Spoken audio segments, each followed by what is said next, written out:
Hello everyone and welcome back to my channel. My name is Erica and today's video is going to be a beginning of a series that I'm going to be doing on my channel where I'm going to be teaching you the basics of reading your natal chart starting from the beginning because I think it's a pretty good skill to know even if you're just trying to understand your chart personally. But in today's video, we're going to be starting with the 12 houses and what they mean. We're not going to be talking about planets or placements or signs or aspects. We're just starting with the 12 houses. There's a link in my description down below. It's the first link. And this will take you to the website that I'm going to be using if you wanted to use this one. If you already have your chart, that's great. But if not, there's a link below that I'm going to be walking you through how to look up your chart and stuff like that, because this video is going to be lengthy as it is. I will have timestamps in the description box and in the comment section. Hopefully I remember to put them in the comment section, but I will have timestamps in case you want to jump around and stuff like that. If you're going to be following along with the link I put below, let's just get started. If not, you can just hop straight to when I'm starting at the first house. So yeah.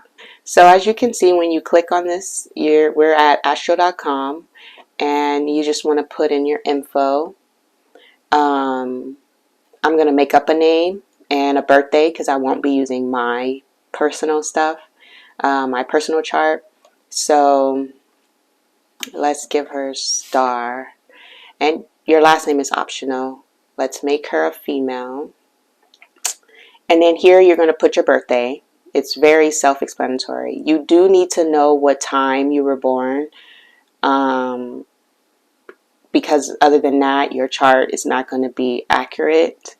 So if you do not have your time of birth, you can look at your birth certificate or anything like that to find out the time. But for my girl Star, her birthday is going to be on the 8th of August. I don't know. This is just a birthday I made up. And she was born 1998 at, let's see, she was born at 10:38 a.m. And make sure you're careful because this goes by the universal time where it's 24 hours in a day. So you have to make sure that you're clicking on the right time for AM and then PM. But my girl Star is born in the AM.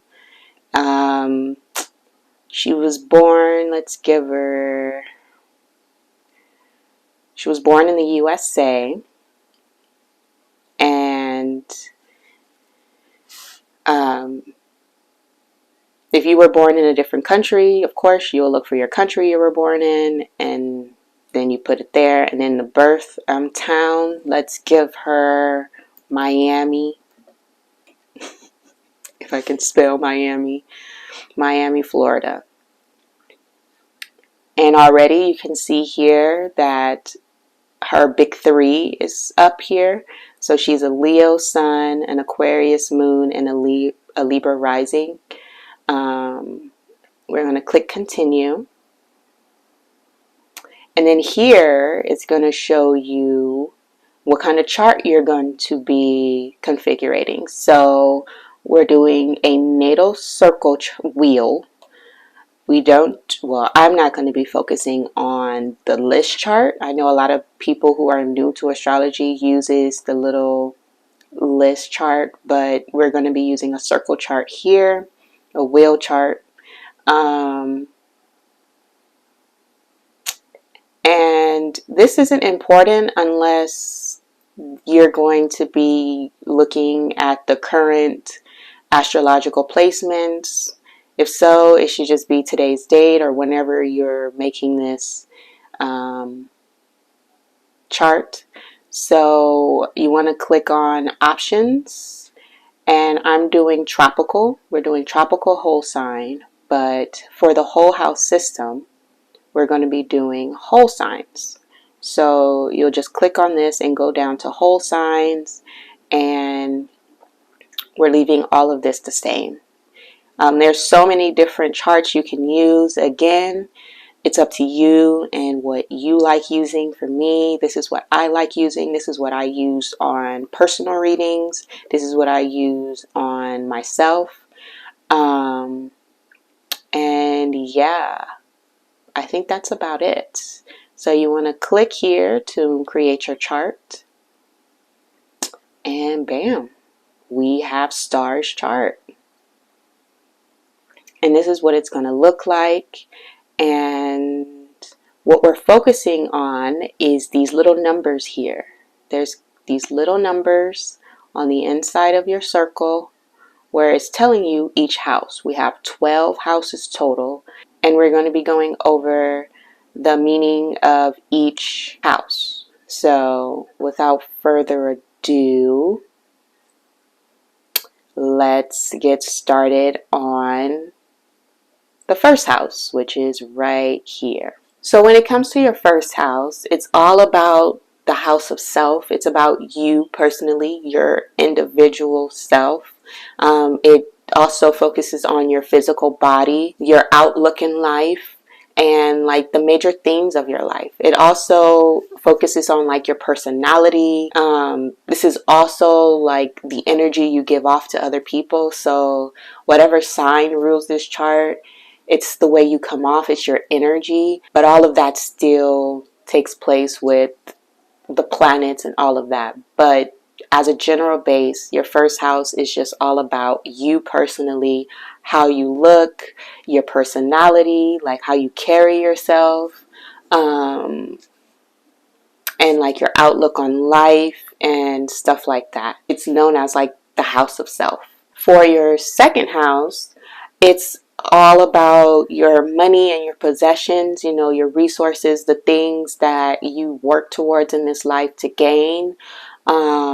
So it's how you spend your money, how you make your money. Yeah, like the things that you buy, like your possessions, how you save money, just your attitude towards money and finances in general. It's also your house of value, your house of self-esteem, you know, how you feel about yourself. It's just everything that we value, our morals and stuff like that. When it comes to the third house, this is all about your communication, the way you communicate. Also the house of siblings and external families, like your cousin, your aunts, your uncle. Like this can show the relationship with those people. This is also your neighborhood or like your neighbors that you live next to. Also, this is short distance travel, so like your community as a whole, like what grocery stores you may go to, or like this is also your learning style, how you like to learn, how you receive information. This can also be the house that shows you if you had any type of learning disabilities, and just your overall early education, just your learning style and stuff like that. What does that inner voice sound like? What is it saying? Like what is your relationship with that? How do you talk to yourself? How do you talk to others?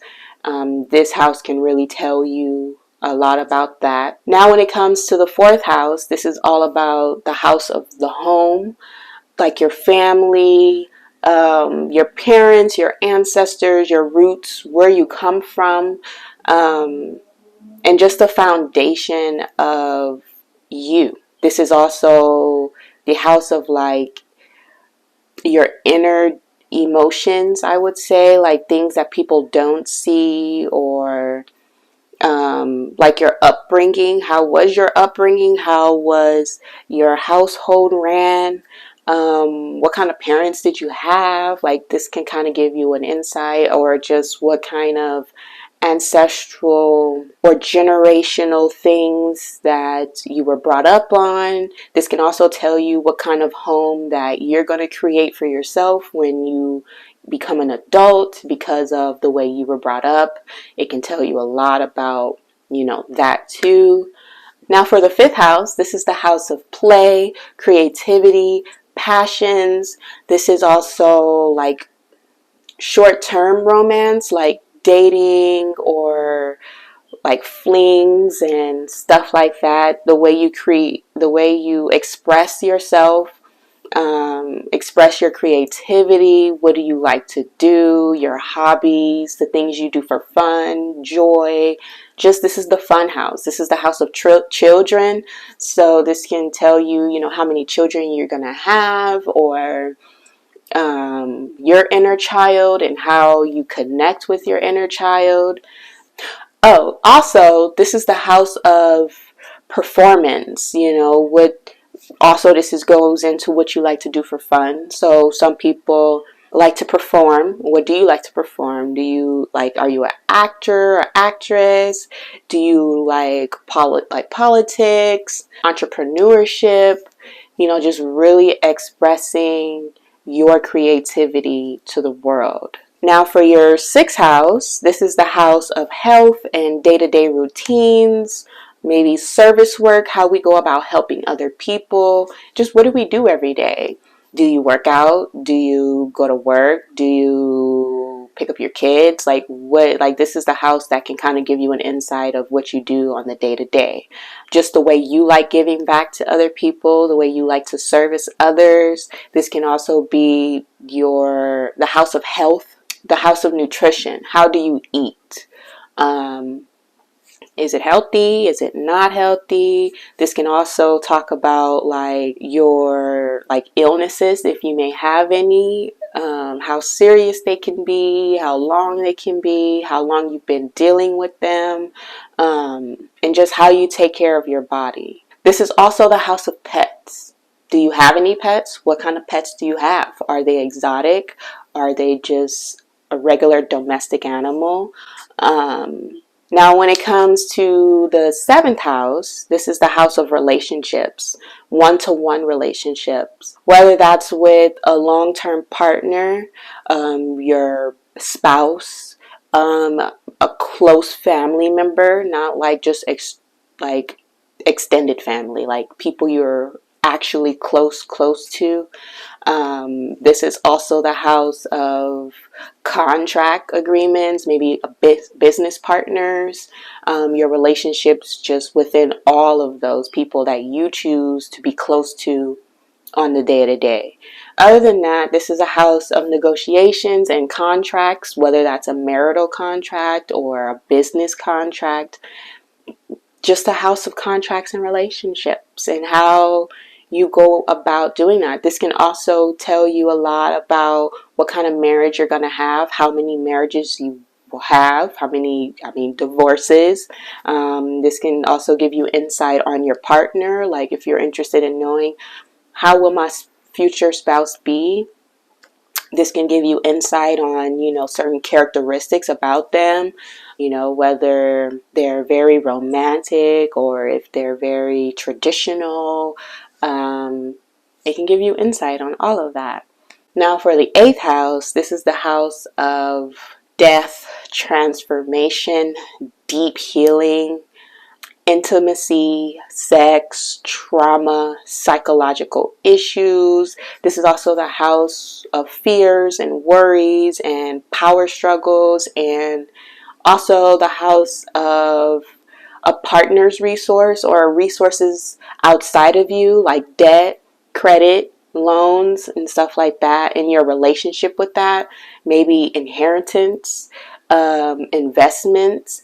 This is also the house of the occult, like occult knowledge, like astrology or tarot. Or the 8th house will really give you an insight of your relationship between sex, or your relationship with borrowing money, or if you're going to be receiving some type of inheritance or investments.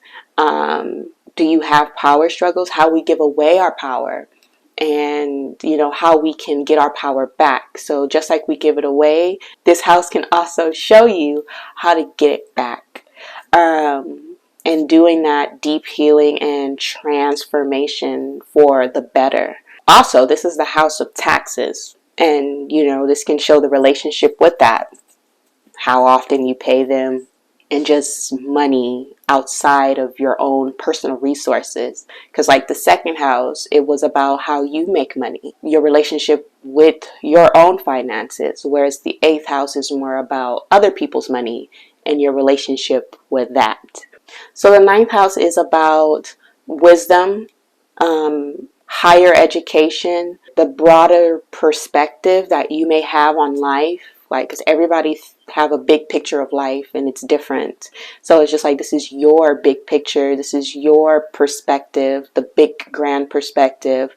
This is the house of teaching, of publishing. Like, are you a writer? This is also long distance travel, you know, traveling overseas, on a boat, on a plane, you know, far away from home, distance, foreign lands. This is also the house of your belief systems, and like if you follow any religion or any like foreign cultures that you may be interested in. Now for the 10th house, this is the house of career. This is the house of your public reputation, you know, how people view you in the workforce or your position in the workforce. Are you a manager? Are you like up there, like an executive or like a CEO? This is also the house of authority figures, you know, other people who rule over others, who have a higher position. This is, you know, the house of leadership. How do you take the lead? You know, what do you do? How do you work with that? What career you are in? How far you get in that career or that business. So how are you, if you are a boss, this can show your relationship with your coworkers, like how you go about, what kind of boss are you? Do you hear other people out?